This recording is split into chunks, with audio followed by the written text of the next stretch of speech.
What makes a film festival the most prestigious in the world? The trophies, the talent, the history, or the red carpet?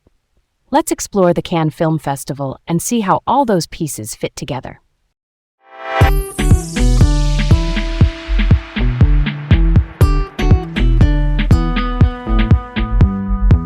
Hey, it's Garrett here, feeling curious today. Welcome to another episode of Laid Back Learning. And I'm Leah, excited to dig into today's topic. Today we're talking about the Cannes Film Festival. I've got a quick story. I remember watching Parasite, the South Korean film by director Bong Joon-ho that won the Palme d'Or in 2019, and it totally cracked open my love for world cinema. I mean, the Palme d'Or is Cannes' top prize, and learning that this twisty human story had premiered there made me curious about how Cannes spotlights films that might not otherwise get on my radar. It felt like a passport to new voices. After that, I kept exploring films from all over, and it kind of how I think about storytelling and culture. All right, let's set the stage for this one. The Cannes Film Festival is held in Cannes, France, and it showcases new films of all genres, including documentaries from around the world. It's invitation only, which means access is controlled by accreditation and badges, and the main venue is the Palais des Festivals et des Congrès on the Croisette, that waterfront boulevard. Picture the grand auditorium Louis Lumière inside, more than 2,300 seats, formal dress codes, and those famous steps. That's where the gala premieres happen, and yeah, that's pretty cool, right? The Palme d'Or, which literally means golden palm, is the top prize awarded to the best film in the main competition, and it replaced the older Grand Prix in 1955. Winning it can redefine a director's career. And Cannes isn't just one room or one award. There's an official selection with sections like Competition, Uncertain Regard, which highlights distinctive storytelling often from newer filmmakers, Out of Competition, Midnight Screenings, Cannes Premiere, Special Screenings, the Short Films Competition, Cine Fondation for Film School Shorts, Cannes Classics for Restorations, Cinéma de la Plage for free beach screenings, and Cannes Immersive for virtual reality. It's like an ecosystem that balances discovery and tradition. Because it's invite-only and packed with press, critics, and industry execs, what screens there can set the tone for the year. Distributors watch closely, and the Marché du Film, which is the market that runs alongside the festival, is the busiest film marketplace in the world, so deals happen fast. In practice, Cannes is both a cultural showcase and a commercial engine, and those two sides kind of feed each other. Wild how that works out. Let's open the book on how it began. In 1938, Jean Zay, who was the French Minister of National Education, along with Philippe Erlanger, a diplomat, and Robert Favre-Lebré, a film journalist who later became a key festival head, pushed to create a new international film festival. Why? Because they saw political interference at the Venice Film Festival under fascist influence, and they wanted an event grounded in artistic independence. By May 1939, Cannes was chosen over Biarritz and Nice to host it, thanks to the Riviera allure and promises to build a venue. Then you get this cinematic image. In August 1939, there was a private opening night screening of The Hunchback of Notre Dame. MGM even chartered an ocean liner to bring Hollywood stars like Gary Cooper and Marlene Dietrich. It looked like the launch of a legend. But the very next day, Germany invaded Poland, and within days, France and the UK were at war, so the festival was postponed and then canceled. Definitely not what anyone expected. The true debut finally arrived in September-October 1946, with films from 21 countries at the former Casino of Cannes.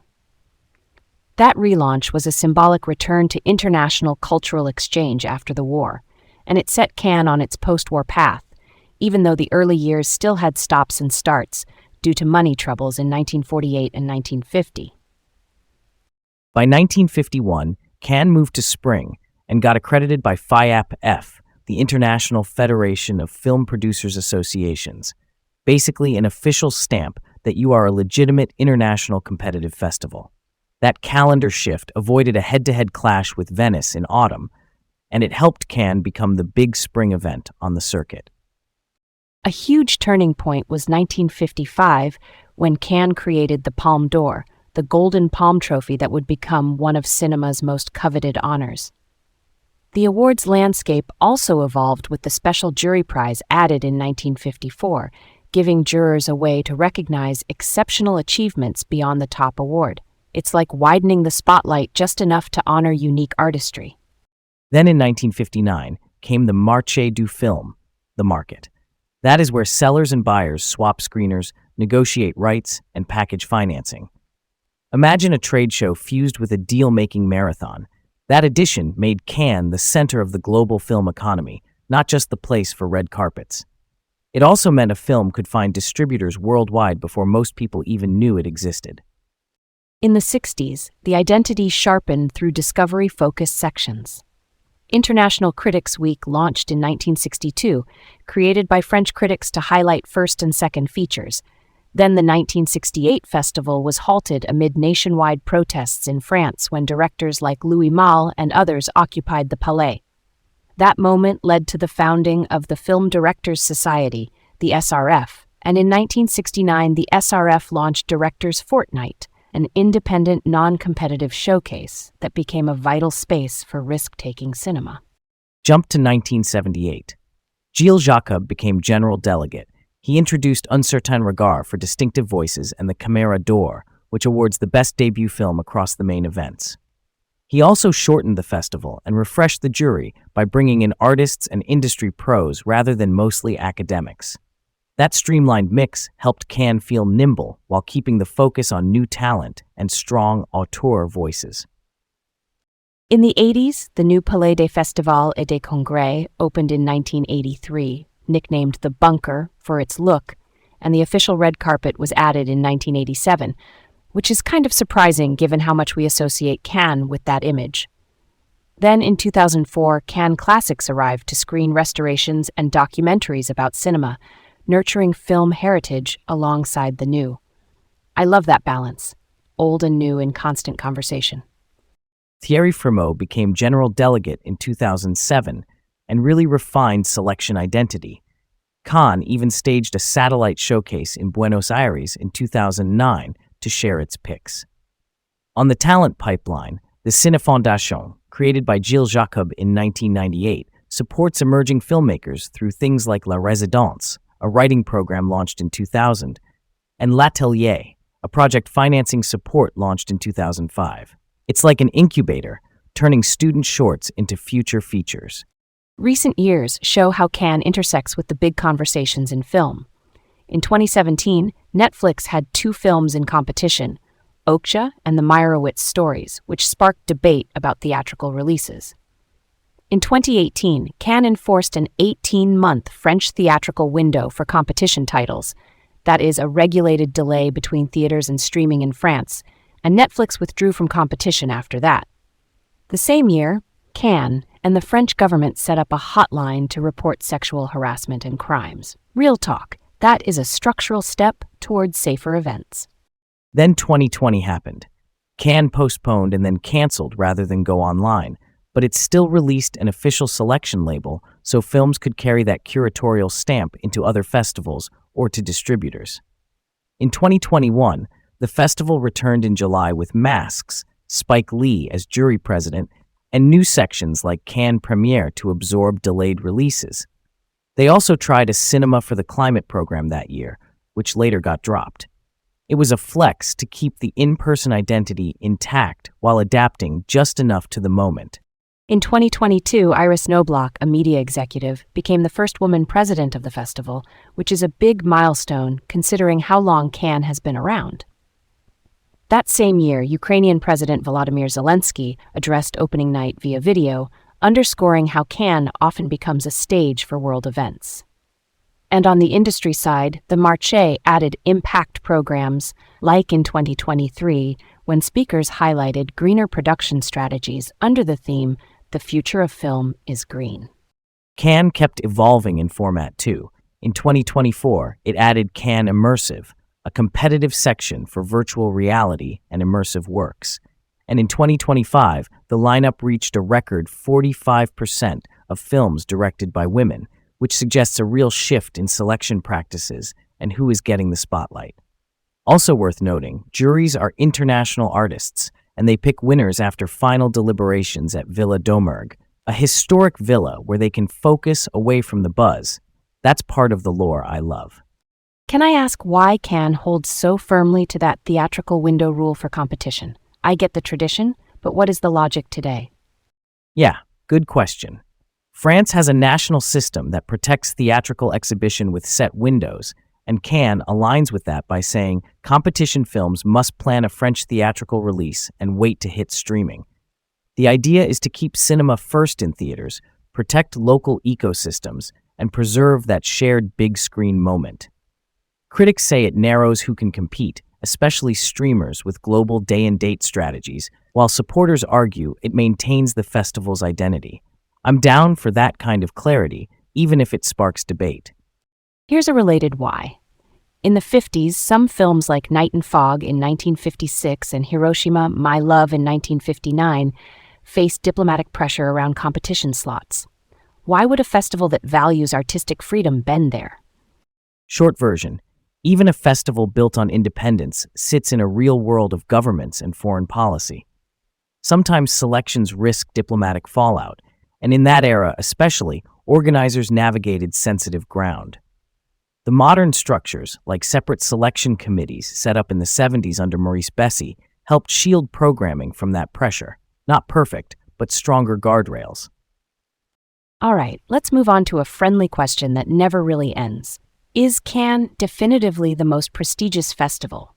I mean, it is part of the European Big Three with Venice and Berlin, and the global Big Five with Toronto and Sundance. But prestige can be a perception thing. Sundance, the major independent film festival in Utah, can launch breakout debuts, and Toronto, the Toronto International Film Festival, drives award season buzz. So, I see Cannes as top tier, but not the only kingmaker. I hear that. At the same time, I think the Palme d'Or's cachet, the global media focus, and the Marche's deal flow give Cannes an edge. When a film wins the Palme, the conversation shifts worldwide. Distributors lean in, and the Croisette becomes a megaphone. That combo of art plus marketplace is hard to match. So yeah, I'd argue Cannes remains number one if we mean long-term auteur prestige and international clout. Totally fair. But here's a twist. As streaming platforms change viewing habits, maybe what counts as clout will keep evolving. If a future generation values access and speed over a long theatrical window, festivals like Toronto or Sundance might feel more aligned with those release patterns. It does not devalue Cannes. It just means influence could be distributed differently across the calendar. Speaking of which, how do you think streamers reshape festival dynamics? Does the window rule push them to premiere outside competition while still leveraging Cannes buzz, or do they pivot to other events entirely? Maybe both. Some will use Cannes for out-of-competition slots or special events. Others will choose festivals with fewer release constraints. But because Cannes selects a lot of films that do embrace theaters, it still sets a high bar for cinematic craft. The question is less either-or, and more how different festivals complement each other in the ecosystem. On the pop culture front, Cannes is also the red carpet capital. The ritual of climbing the steps or monter les marches drives global fashion moments. Sometimes policy gets debated there too, like the 2015 Heelgate incident about flat shoes being reportedly turned away and the discouragement of red carpet selfies around that time. Implementation has varied, but it shows how even small etiquette choices ripple worldwide. And then there is Cinéma de la Plage, the free open-air beach screenings that welcome everyone, which is a perfect balance to the invite-only interior. Counterfactual time. What if World War II had not broken out and the 1939 inaugural Cannes had gone forward as planned? I imagine a star-filled opening with Gary Cooper and company would have cemented the festival's glamour a full 7 years earlier. That early head start might have made Cannes the default home for every major studio premiere even sooner, and perhaps the festival would have grown its infrastructure faster. Maybe finishing that original Palais without the delays that later led to that 1949 roof mishap. Yeah, and structurally, I think an uninterrupted run from 1939 could have reshaped the entire festival map. Venice might have faced stronger competition right away, Berlin, which came into its own post-war, might have carved out a different niche, and Cannes' market side could have emerged earlier, locking in Cannes as the economic hub by the late 40s rather than 1959. Even the awards architecture might have evolved sooner. Maybe the Palme d'Or arrives earlier, and the discovery sections like Director's Fortnight and Critics Week appear in different forms. This one's got legs, don't you think? And imagine the ripple effects for filmmakers. If the pipeline from shorts to features, like what Cine Fondation later built, had a pre-war route, we might have discovered certain auteurs earlier. At the same time, history shapes taste. The post-war desire for cultural exchange gave Cannes a special meaning that an uninterrupted 1939 run might not have had. So either way, Cannes ends up important. The path just feels different. Stay curious and keep exploring, folks. Thanks for joining us on Laid Back Learning. Until next time.